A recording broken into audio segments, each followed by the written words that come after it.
When disappearance and Ledger's return. I'm embarrassed and I'm sitting outside the step. As soon as Ledger opened the door's truck, I say, I've been working. I swear. You just happened to pull up right now I took a break. Ledger smiled as if he got off the truck, like my explanation is necessary. I don't know why I have a physical reaction to that smile, but I sense it swallow my stomach. His presence always creates a hemorrhoid under my skin, like a buzzing, nervous energy. Maybe it's because he's my only link to my daughter.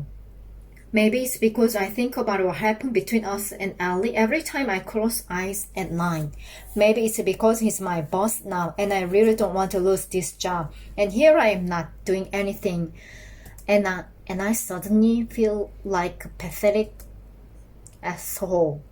I like him much better when he wasn't here. I was more relaxed. How is it going tonight? He leans against the truck like he's in no hurry to get inside. Good. Everyone's been nice. He raised an eyebrow like he doesn't buy that. Even Mary Ann? Well, she's been nice to me. She kind of talked a little shit about you. Though, I'm smiling as he knows I'm teasing, but she didn't buy him. I hired me. He only hired me because he thinks I'm pretty, and he's trying to make his ex jealous. Who's Leah? Ledger's head falls back against his truck, and he groans. Which one of them brought Leah? Mary Ann? I nod. She said you're supposed to get married this month. Ledger looks uncomfortable, but I'm not going to be the one to cut this conversation short on account of his discomfort. If he doesn't want to talk about it, he doesn't have to. But I want to know, so I really expected for him to muster off an answer. It was honestly so stupid when I look back on it, he says. The whole breakup. We got an argument about a case we don't even have yet. That ended your engagement? He nods. Yep. What was that argument? She asked me if I'm going to love my future kids more than I love DM, and I said no, I love them all the same. That made her angry. It bothered her how much time I spent with DM. She said, when you start your family one day, I have to spend less time focused on DM and more time on her family. It was like an epiphany. I realized that she didn't see Ian fitting into potential future family like I did. After that, I sort of just checked out, I guess. I don't know why I expected that breakup over something more serious. People don't usually break up over hypothetical situation, but it says a lot of Lazar. But he was able to his own happiness is tied to DM happiness. And he wouldn't settle who didn't respect that. Ria sounds like a terrible bitch. I'm half kidding when I said it, which is why Ledger laughed. But the more I think about it, the more irritated I get. Seriously, though, screw her for thinking GM isn't worthy of the same love as kids who don't even exist yet. Exactly. Everyone thought I was crazy for breaking up with her, but to me it was a precursor to all the potential problem will be passing down the road. He smiles at me. Look at you being an overprotective mother. I don't feel so crazy now. As soon as he says that, acknowledged as DM's mother, my face falls. It was a simple sentence, but it made everything here come from him. Even if it slipped out by accident. Ledger straightens up and rocks his truck. I better get inside. The parking lot looked packed. He never said we will have to go to for several hours tonight, but I have feel like doing something with DM. But he could also ban our date, which is nervous almost as much. I'm not allowed to own daughter's life, but whoever leads decide to get big to dates get to be her life, and that Chris makes jealous whatever girl ends up being. At least it won't be Leah. Screw her. Roman brings her tray for glasses to the back and sacks them by singing for me. I'm heading out, he says. Ledger said he'd give you a ride home if you don't mind waiting. He's got a half an hour of show left to do. Thanks, I said to Roman. He takes off her apron and tosses it into a basket while all the employee aprons have ended up for night. Who cleans those? I don't know if that's supposed to be my job. I'm not even really sure what my job entails. Ledger wasn't here to dream me throughout the night. Everyone else kind of pointed out things here and that I could do, so I've just been doing everything I get my hands on. There's a washer and dryer upstairs, Roman says. There's another level 2 bar. I haven't seen any stairs. He points to the door that leads out to the alley. Access to the stairs they're outside. Half of space is storage, the other half is a studio apartment with a washer and dryer. Do I need to take them up and wash them? He shakes his head. I usually do that in the mornings. I live there. He pours a shot up to toss it in the basket just as Ledger walks in the kitchen. Roman is shirtless now, changing into his street clothes, and Ledger still is staring at me. I know it looks like we're staring Roman as we're changing, but we're having an active conversation. I wasn't staring at him because he was momentarily shirtless. Not that it mattered, but it embarrassed me, so I turned around and focused on the Roman dishes. Roman and Ledger have a conversation I can't hear, but I do hear Roman tells Ledger good night and leaves. Ledger disappears back into the front of the bar. I'm alone, but I prefer that way. Ledger makes me more nervous, comfortable. I finish my work and wipe everything down for a final time. It's half past midnight, and I have no idea how much longer Ledger has until he finished. I don't want to bother him, but I'm too tired to walk home, so I wait for the ride. I grab my stuff and push myself to the counter. I don't want to bother him, but I'm too tired to walk.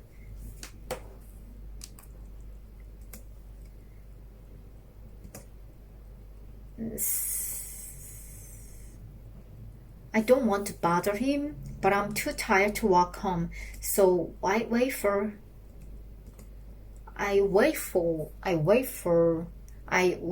the ride. I grab my stuff and push myself onto the counter. I pull out my notebook and my pen. I don't know Ledger ever do anything with the letter I write to Scotty, but they're cathartic. Dear Scotty, Ledger is an asshole. We've clarified that. I mean, the guy turned the bookstore into a bar. What kind of monster would do that? But I'm beginning to think it's suicide too. Maybe that's why you two were best friends. What are you writing? I swim like a shot with the sound in his voice. Ledger is removing his apron. I'm shoved my notebook into my bag and muttered nothing. He tilts his head in his eyes filled with curiosity. Do you like to write? I nod. Would you say you're more artistic and more scientific? That's an odd question. I shrug. I don't know. Artistic, I guess. Why? Ledger grabs a clean glass and walks over to the sink. He fills the water and then takes a sip. DM has a wild imagination. I always wonder if she got that from you. My heart fills with pride. I love when you leave your tidbits about her. I also love knowing someone alive or appreciate her imagination. I had a vivid imagination when I was younger. But my mother stifled it. It wasn't until Ivy encouraged me open up part of self that I actually felt my summer supported it. Scotty would have, Scotty would have, but I don't even think he knew I was artistic. He met him at a time when I part of me still in a deep sleep. It's awake now, though. Thanks to Ivy. I write all the time. I write poems. I write letters to Scotty. I write book ideas. I don't know that I will ever get around to fleshed out. Writing might actually be what saved me from myself. I mostly just write letters. I regret saying it as soon as I said it. Letter doesn't react to that confession. I know. Letters to Scotty. He sets a glass of water on the table beside him when he first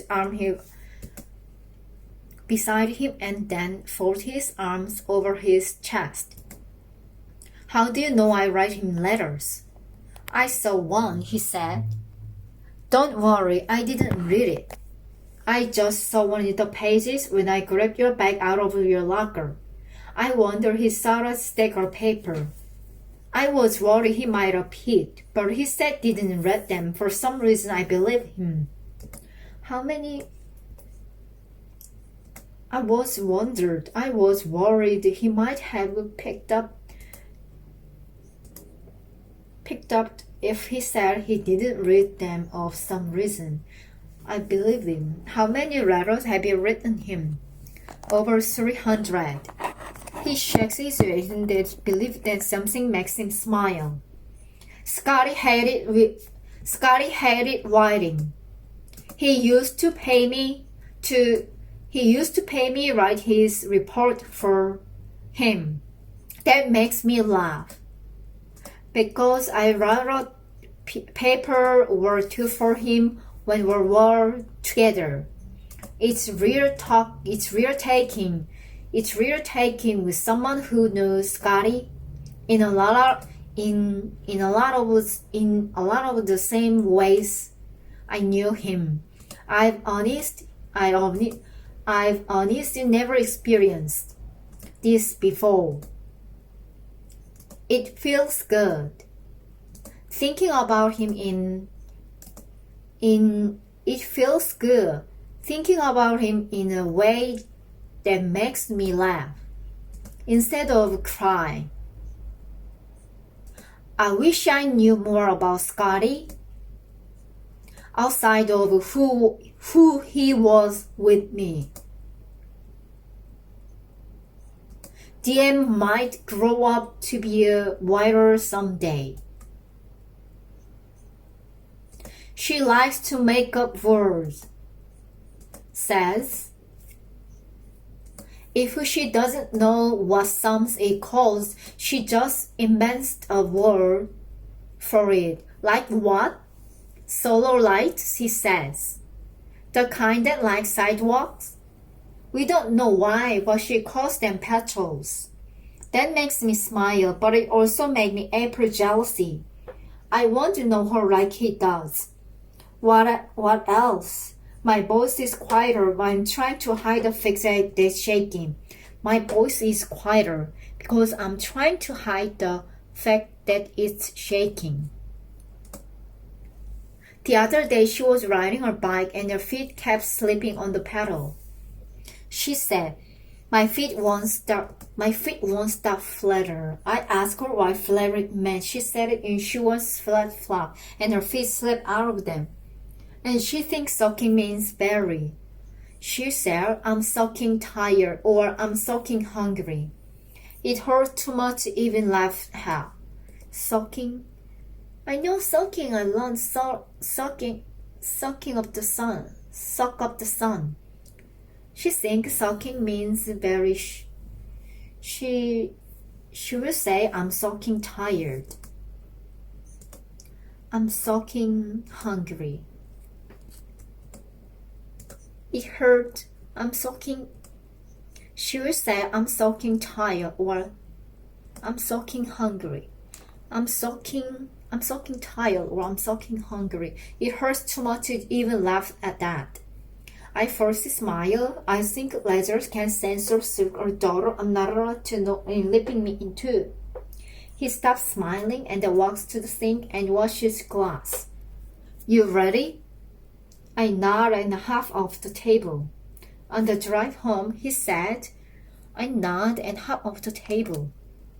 On the drive, what do you want with the letters? What, nothing. What are you going to do with the letters? Nothing. I said immediately.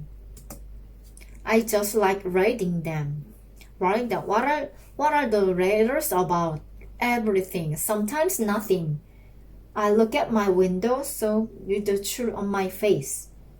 But something in me makes me want to be honest with him. I want Leisure to trust me. I have a lot to prove. I'm thinking about compiling them and putting them into a book someday. That gives him pause. Will it have a happy ending? I'm still looking out the window when I say it will be a book about my life, so I don't see how it could. Leisure keeps his eyes on the road when he asks, do any of the letter talk about what happened the night Scotty died? I put space between his question and my answer. Yes, one of them does. Can I read it? No. Leisure's eyes meet mine briefly. Then he looks in front of me and flicks on blinker to turn on my street. He pulls into parking spot and leaves the truck running. I don't know if I should get up immediately or think anything led to it and said between us. On my hand on the door handle. Thank you for the job. Leisure taps the steering wheel the system and nod. I say you earned it. The kitchen has been organized since I won the building and you only want the shift. His compliment feels good. I observe it and answered good night. As much as I look back at him when I get out of his truck, I keep my focus ahead of me. I listen for him to back out, but he doesn't, which makes me think he watches me. I walked away on Parliament. Ivy immediately runs up to me. I pick her up and leave the lights off, walk to the window and peek out. Leisure is just sitting in the truck staring at my apartment. I immediately press my back against my back against the wall next to the window. Finally, I hear the engine rev up his back shuttle parking spot. Ivy, I whisper, scratching her head. What are you doing? Chapter 24. Leisure.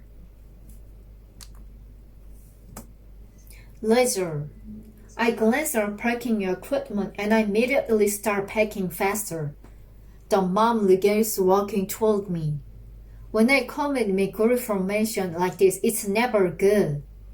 There are four of them, and they have matching chair with each of their children's name on the backs of them.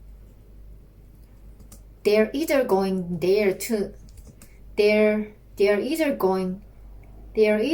to tell me I'm not playing their kids enough, or they're about to try to set me up with one of their single friends. I glance at the playground and DM is still out there playing chase with two of her friends. Grace is keeping an eye on her. So I get the fast helmet in the back. But it's too late to pretend I didn't notice they were trying to get my attention.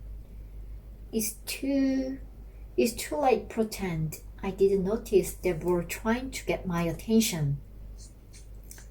Whitney speaks first. We heard DM's mother show us back up. I make brief eye contact with her.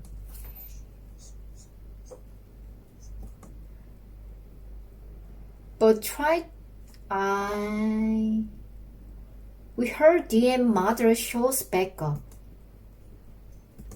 I make brief eye contact with her, but try not to show any sort of surprise short of surprise that they know Kana is in the town. None of them actually knew Kana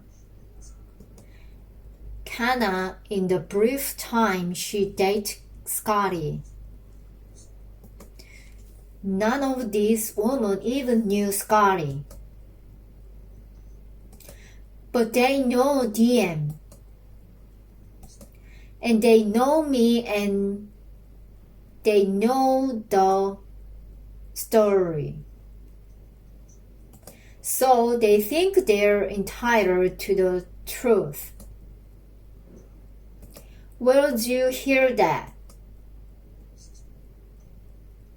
Grace's coworker told my aunt.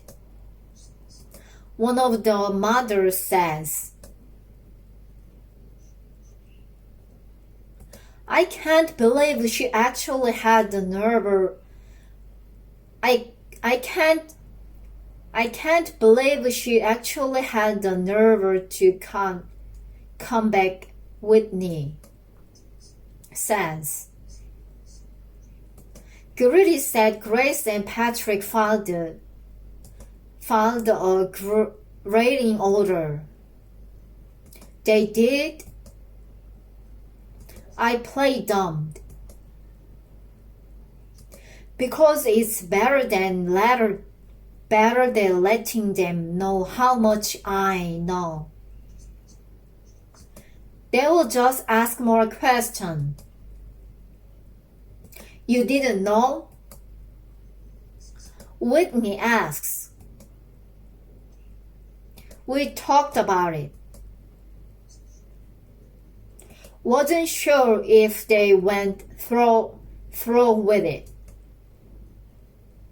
I don't blame them. She says, what if she tries to take DM? She wouldn't do that. I said. I threw the bag in my truck and slammed the tailgate shut. I wouldn't put it past her, Whitney said. That's too crazy shit. She isn't an addict. I said it too adamantly. Too quickly. I can see suspicions with Whitney's eyes. I wish Roman were at this game. He couldn't make it today. And he didn't usually my excuse to escape the mom bridge. Some of them are friends with Leah.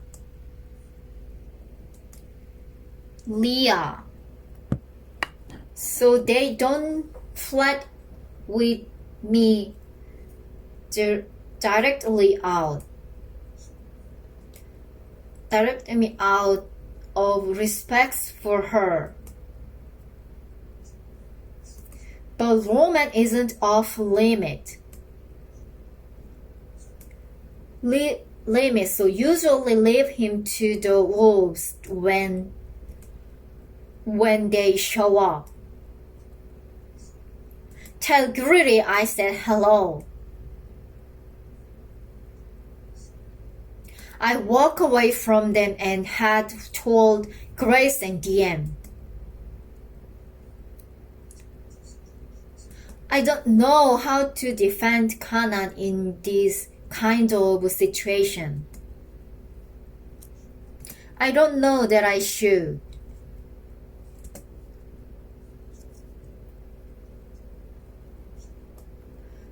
But it feels wrong allowing everyone to continue to think the worst of her. I didn't tell Kana I was picking her up today. But I didn't know I was until I was on my way to the bar and realized it was almost time for a shift at her grocery store to end. I pull into the parking lot. It's not even 2 whole minutes before she walks outside. She doesn't notice my truck. She walks toward the road. So I drive across the parking lot to interrupt her. She sees my truck, and I swear she makes her face when I point to the passenger door. She muttered thanks when she opens the door. And then,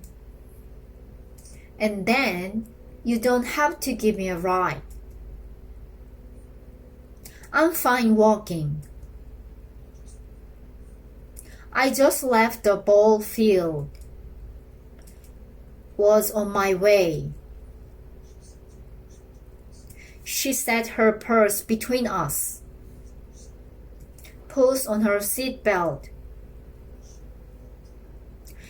Is she any good at t-ball? Yeah, I don't think she likes the game as much as she likes hanging out with her friend. Though, but if she stuck with it, I think she'd be pretty good. What else does she do beside t-ball? I can't blame Kana for being. I've put myself in this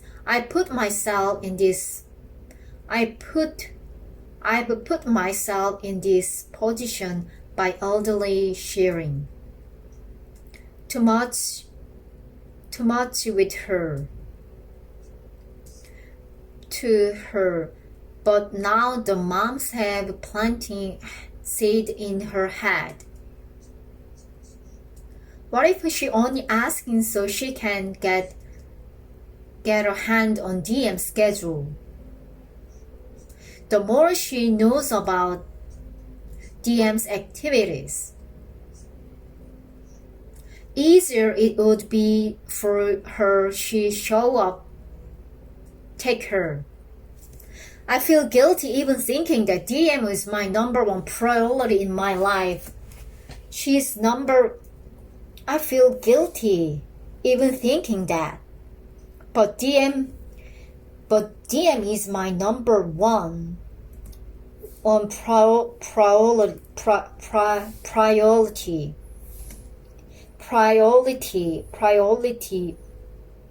priority in life. So I do feel even shitty or not feeling a little overprotective in life. So I feel even shitty or not feeling a little overprotective. I'm sorry, can assess. I shouldn't ask you a question you don't feel comfortable answering. I shouldn't. I'm sorry, I shouldn't ask a question you don't feel comfortable answering. It's not my place. She looks out her window as I pull onto the street. She does these things where she flexed her fingers and that grips her thighs. DM does the same thing with her fingers.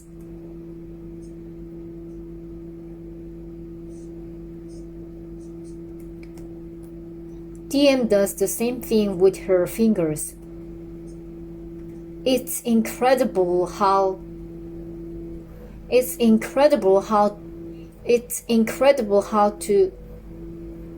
two people who never met can have so many of the same mannerisms. It's too loud in the truck, and I feel like I need to warn her, so I roll up my window as I pick up speed. They fire the restraining order against you. I see her look at me out of I see her look at me out of the corner of my eyes. Are you serious? Yes. I want to give your hands up before you get served paper. Why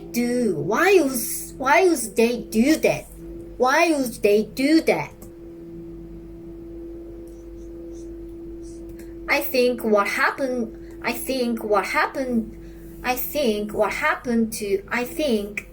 think what happened that the grocery store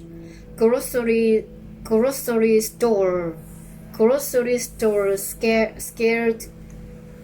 I think what happened that grocery store scared Grace. She shakes her head and looks back out her window. She doesn't say anything else until we pull up to the alley behind the bar. I feel like I've set her up for failure tonight by putting her in a bad mood as soon as she got in my truck. I shouldn't have told her about the restraining order right before her shift. But I feel like she has the right to know. She honestly hasn't done anything to deserve being served a restraining order. But the simple fact that she exists in the same town as DM is reason enough for the laundry to filed on filed one on her. She takes dance. I say, answering her earlier question about DM. I put my truck in park and prop the video from her recital. That's where I was last night. She had a recital. I hand Hannah the phone. She watched the first several seconds with a straight face, and then burst until after. I hate that I love watching. I hate that I love watching Kenna's face when she watched videos of DM. It does something to me. Makes me feel something I probably shouldn't be feeling. But I like the feeling.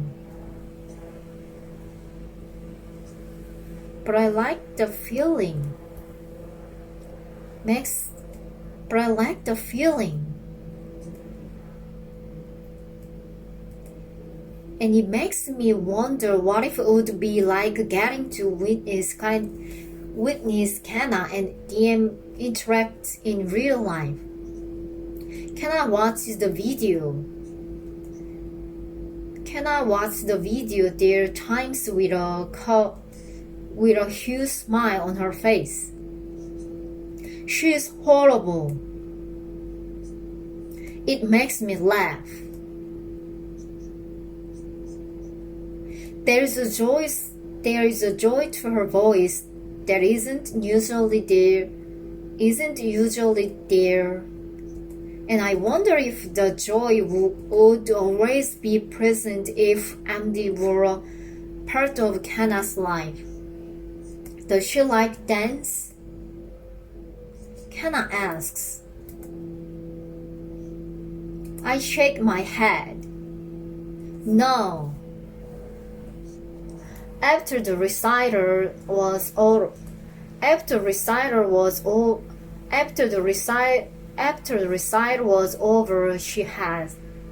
she said she wanted to quit and do that sing with the soul. Fencing, she wants to try everything, all the time. But she never sticks anything because she gets bored with it and thinks the next thing will be more interesting. They said bold is a sign of the intelligent, Kenna says. She is very smart, that makes sense. Kenna smiles, but she hands me back my phone, but smile falters. She opens the door, heads toward the back door, so I follow suit. I open the back door for him, greeted by Ern. Hey, boss, he says. Hey, Nick. Kenna walks over him and lifts his hand. They high-five it. They know each other a lot longer than just longer. Roman walks in the back holding the cherry on the empty bottle. He nods at me. How'd it go? No one cried and no one vomited, I said.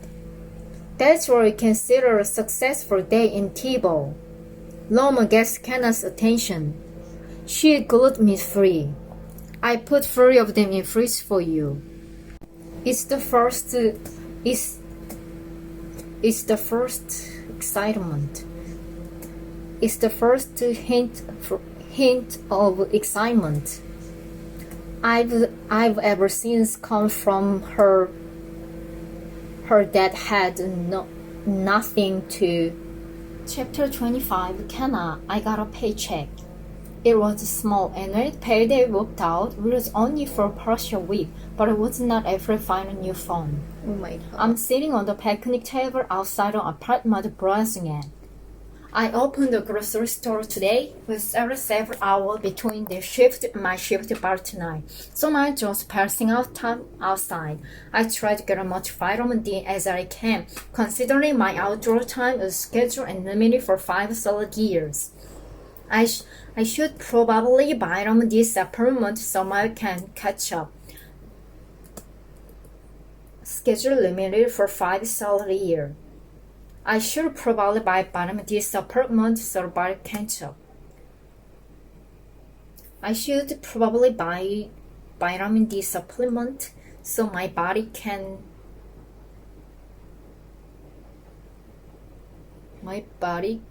supplement. Be nice? I asked her. He has a PlayStation. But is he nice? He has a lot of Pokemon cards. Is he nice though? I repeat. She shrugs. I don't know. I'll have to ask him. I smile. Yes. Do that. You should only marry people who are nice to you. Adeline looks at me. Do you know this kid? Gil. She says name contempt in a mixed laugh. I shake my hand. No, but I keep my eye out for him. I look at Lady Diana.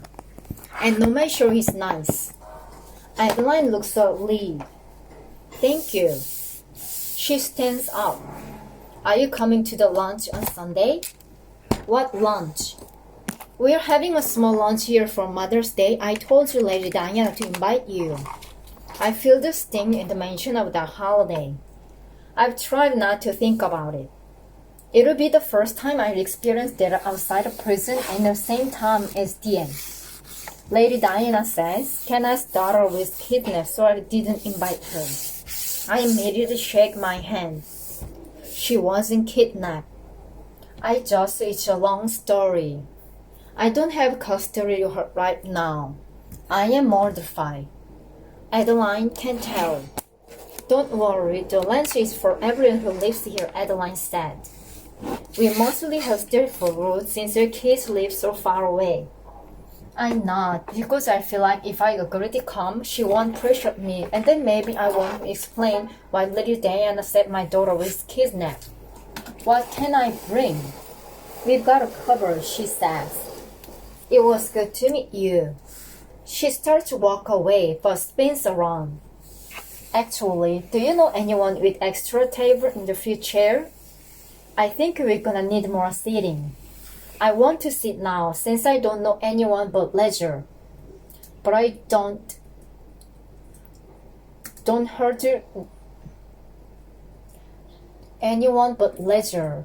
But I think I don't know Rachel.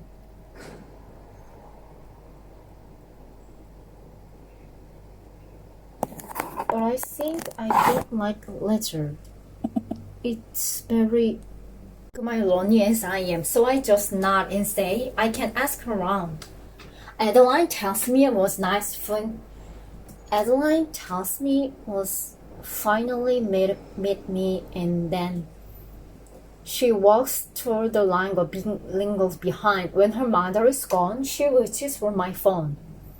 Can I play a game? I hand her the phone. She sits in the grass next to the picnic table. I need to get ready for my shift at work. I'm gonna go change. You can play with my phone until I get back down. Lady Diana nods but doesn't look at me. I love to be able to save her car and so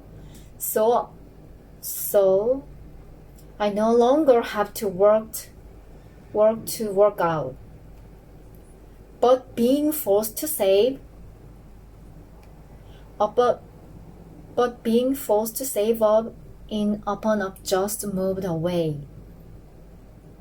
And make the laundry more comfortable is really eating into my financial plan. I get to the bar early, but the back door is unlocked. I feel confident what I need to do after having worked last week. I put on my apron and start to sink water. Lady Woman walks to the back. You're early, he says. Yeah, wasn't sure how bad traffic would be. Roman laughs. He knows I don't have a car. Who used to wash dishes before Ledger hired me? I ask him. Everyone. We are pissed then Wither has spare second. Where we went into the end of night, tech turns then leg clean. He grabs his apron. I doubt I ever want to go back down employ after this. It's nice actually getting to live in a bar closes. I wonder Romance knows my position is only temporary. He probably does. It's gonna be busy tonight, he warns. Last day finals today. I have a feeling we're gonna see Russia college kids. Mary and we love them. I pour liquid soap into the bin. Hey, quick question. I face him. There's a lunch at my apartment on Sunday. They need an extra table. Do you guys happen to have one here? Romance nods his head towards the ceiling.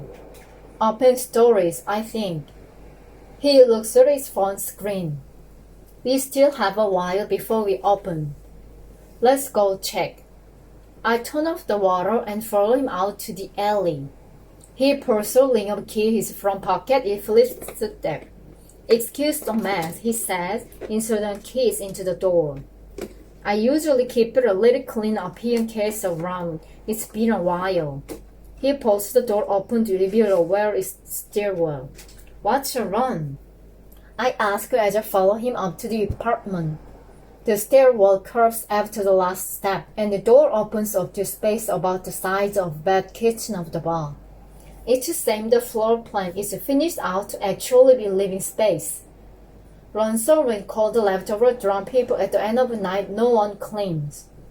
Sometimes we put them on the couch up here until the server up and remember not to go. He flips on light and the couch is the first thing I see. It's older one and I can tell it's comfortable just by looking at it. There's a stand with a flat screen TV on a few feet away and king-size bed. It's an efficient apartment, complete with the kitchen and a small dining room in the window overlooks straight in front of the bar. It's twice the size of mine and actually has a little charm. It's cute. I point to the counter to the kitchen when I see a list of sorry coffee mugs lined up against the wall. You dipped your coffee or just coffee mugs? It's a long story. Romance flips the keys again. There's a story eroded behind this door. Last time we looked, there was a table, but I can't make any promises. He gets the door unlocked, and as he pulls it open, there are two 6-foot tables stuck vertical against the wall. I hope he pulls out. You need both of them? One will do. We lean the table against the couch, and then he closed and locked the door. We both lift one end to carry it downstairs. We can leave the bottom of the stairwell from now and throw in the back of leather structure, he says. Awesome. Thank you. What kind of luncheon is it? Just a potluck. I don't want to admit for Mother's Day. It will seem like celebrating a holiday and I don't want to be judged. Not that Romance seems like the judgmental type. He actually seems like this in person, and he's handsome enough probably look at different. I didn't know I already know what it was like to kiss Lazar. I can't look at another man's now without wishing or looking at Lazar's. I hate that I still find him attractive the first night I walked into his bar. It would be so much easier to be through someone else. Anyone else? Romance props the table at the bottom of the stairwell. Do you need a chair? Chairs. Anyone else? Romance props the table up at the bottom of the stairwell. Do you need a chair? Chairs. Shit. Yes. I didn't think about chair.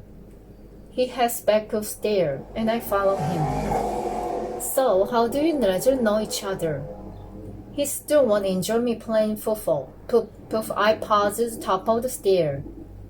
He ended the football career and now you're friends?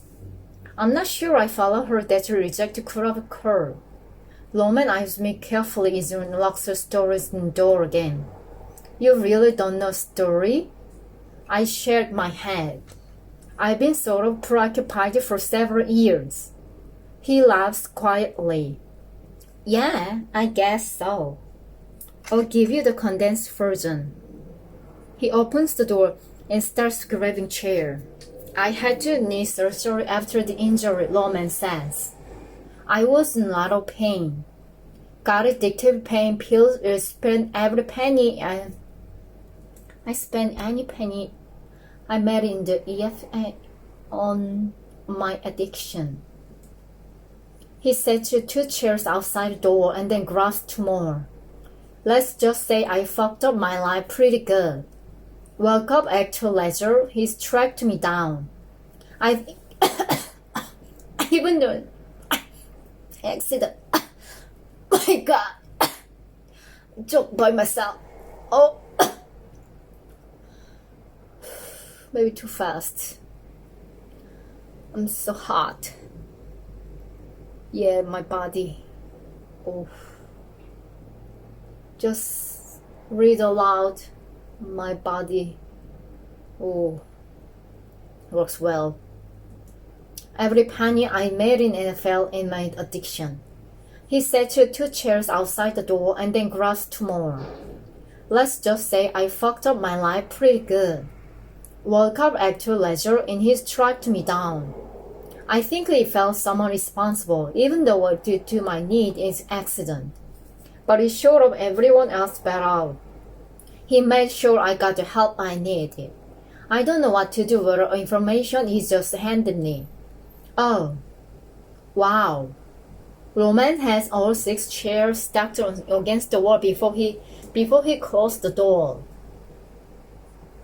He grabs 4, and I let it down. Roman has all 6 chairs stacked against the wall before he closed the door. He grabbed 4 and grabbed 2, and we head back down. Leisure gave me a jar and little apartment to me and got off rehab 2 years ago. We set the chair against the wall before walking outside. I honestly don't even remember how it started. He gave me a coffee mug and weekly anniversary of my sobriety. He still gives me a mug every Friday, but now he's just doing as whole he knows I'm running out of space. That's honestly kind of adorable. Hopefully you like coffee. I survive on coffee. You don't want to be around me if I haven't had it. Roman's eyes rock on something behind me. I turn around to find Leisure standing between his truck and back door to the bar. He's staring at us. Roman doesn't pause like do. He keeps walking toward the back door to the bar. Kenna is borrowing table and some chair for Thanksgiving Sunday. We put them at the bottom of the stairwell. Grab them before you leave. Nicole, Leisure says, correcting Roman. Nicole, whatever Roman says. Don't forget.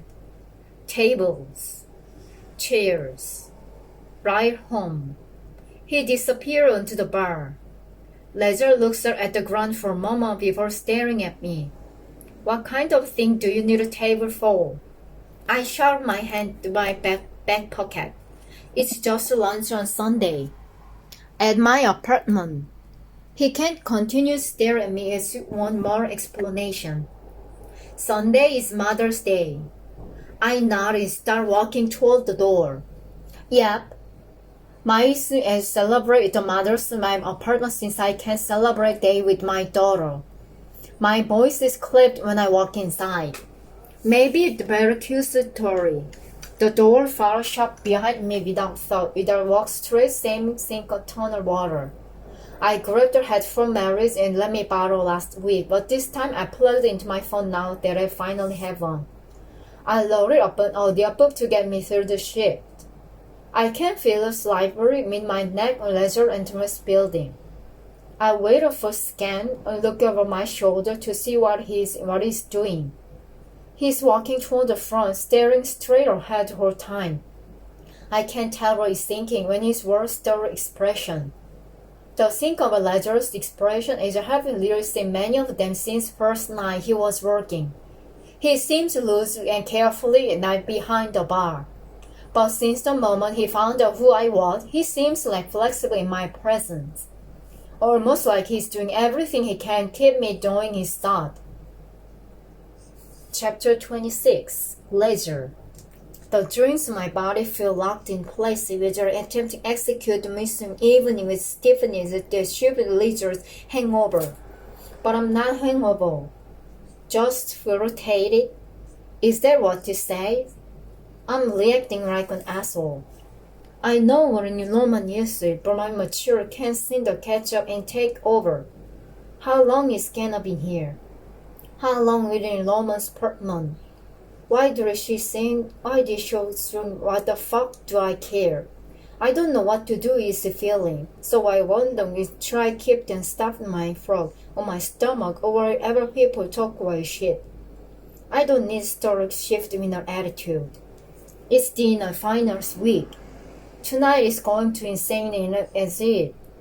I turned the jukebox and the first song that comes on is one left over from last night's queue. If You're a Vampire by Chase and Isabel. Great. An epic love song. Just what it needs. I walked to the back and the nurses got her headphone on. I grab all the food I normally slice at the beginning of my shift and take to the front. I'm slicing on the line, possibly or too angrily when Norman says, "You good?" I'm fine. I try to say it like a Norman say it, but I don't know how I normally say it because Norman never asks me if I'm good. I'm usually always good. Rough day, he asks. Great day. His silence reaches over, pulling the knife out of my hand. I press my palms to the counter and turn to look at it. He's leaning casual on the elbow, twirling knives in a circle with his finger while staring at me. It was nothing, he says. She borrowed a table and some chairs. We were upstairs for 3 minutes. I didn't say anything. You didn't have to. He lives exactly laugh. Shit, man. I didn't beg your just time. I didn't beg you for jealous time. I lit my knife and started sinking the knives again. It is nothing to do with jealousy. What is it then? He asked. I'm about to answer him, probably with some bullshit lie, but the door swings open and 4 guys spill into the bar. Loud, very celebrate, possibly already drunk. I cut a conversation short and prepare to shift I'm not at a mood for. 8 long months later, when I unload chairs into the back of my truck. We barely have time to think tonight, much less finish our conversation from earlier. Not much to say between us. We're both so tired, and I think Roman is treading carefully, but the more I think about him and Kim being in his apartment together, the more it bothers me. I could see Roman being attractiver. And I don't know Canada well, but she probably be desperate and attach herself anyone who can be excused for staying in town. I feel guilty even having that thought. We gotta talk about this? Roman asks. I slammed my television shut, then I gripped my truck one hand and a job with the other. I choose my words cautiously and begin to speak. If you start something up with her, sure found an excuse not to leave town. The whole point of working here so she can save the money and leave. Roman lost his head like long as I wouldn't can bear the rotation of. You think I'm trying to hook up with her? You think I do that too after everything you done for me? I'm not making love unlimited because I'm jealous. I need to leave town so Patrick and Grace's wife can go back to normal. Roman laughs. You are so full of shit. You played the near fell. You own a lucrative business. You are built in a ridiculous fucking house. You are broke, leisure. If you wanted to leave town, you would have lived a check to get rid of her. I'm tense as fuck till my head silent my neck pop. She wouldn't have taken handout. Did you even try? I didn't have to. I know Kenna, and she wouldn't take handout. Just be careful with her, Roman. She'd do anything to be in DM's life. Well, at least we agree in that part, she said, right before disappearing into this stairwell apartment. Fuck him. Fuck him because he's right. As much as I control tonight, I'm not acting this way and because Walter cannot stay in town longer. I'm upset because father leaving as mirror on the chin and father sticking around. How did this happen? How did I go from absolutely loathing this woman feeling someone else entirely? Am I that big fanatic of friendly Scotty? Am I that slow patrolling Greece? I need to hire Kenna because I want her to leave. I hire her because I like being your presence. I hire her because I think about kissing your gun every time I had missed a pillow at night. I hire her because I'm hoping picturing grace and change of heart and alone be alone if that happen. Chapter 27. Kenna. My face is on fire when I backed up from the door.